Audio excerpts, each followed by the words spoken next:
Hello viewers, welcome to our channel. இன்றைக்கி நம்ம சேனலில் கேரட் இட்லி எப்படி செய்யலான்னு பார்க்கலாம் வாங்க. அதுக்கு ஒரு கேரட்டை இந்த மாதிரி பூவாக நான் துருவி எடுத்து வச்சுருக்கேன். ஃப்ரெஷ்ஷாக இருந்தால் மட்டும்தான் இந்த மாதிரி பூவாக வரும். இதை ஆட் பண்ணிக்கலாம். இது கொஞ்சம் கொத்தமல்லி தழை ஆட் பண்ணிக்கலாம். இந்த மாவுல உப்பு இருக்குது, அதனால் நான் உப்பு ஆட் பண்ணல. ஒரு ஸ்பூன் சீரகம் ஆட் பண்ணிக்கலாம். அடுத்து எப்பயும் என் குட்டீஸ்களுக்கு ஒரே மாதிரி செய்யணும், இந்த மாதிரி டிஃப்ரெண்ட்டாக செஞ்சு கொடுங்க. பார்க்க கலர்ஃபுல்லாக இருக்கனால அவங்க விரும்பி சாப்பிடுவாங்க. நல்லா மிக்ஸ் பண்ணிக்கலாம், எல்லா சைடும் சேர்ற மாதிரி.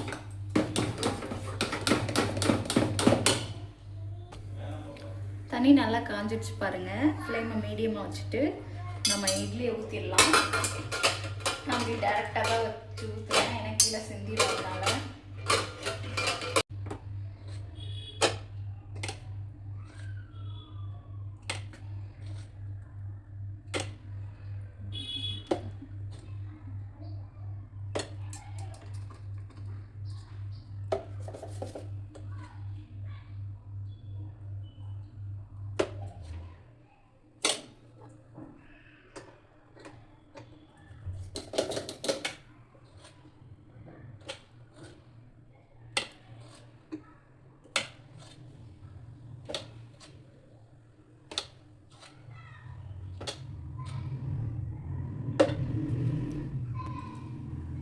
பாருங்கள், அழகாக ஊற்றியாச்சு.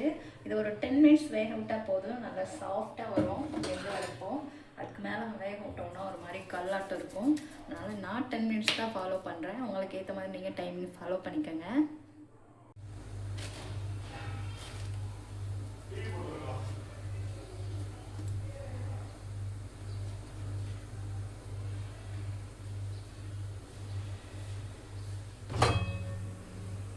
வாவ், ஆவி பறக்க இட்லி ரெடி ஆயிடுச்சு பாருங்கள்.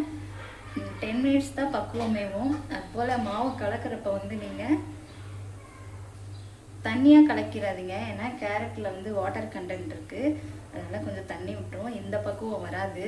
அதுக்கேற்ற போல் பார்த்து கலந்துக்கோங்க. எடுக்கிறப்போ இந்த மாதிரி தண்ணி தெளிச்சு எடுங்க. அப்போ தான் பின்னாடி ஒட்டாமல் நீட்டாக வரும்.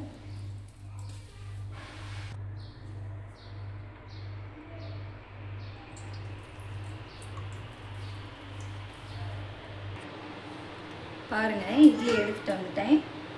பின்னாடி கொஞ்சம் கூட பிஞ்சு இல்லாமல் நீட்டாக வந்திருக்கு பாருங்கள். இதே மாதிரி நீங்களும் ட்ரை பண்ணி பாருங்கள், என்ஜாய் பண்ணுங்கள். நெக்ஸ்ட் வீடியோவில் பார்க்கலாம்.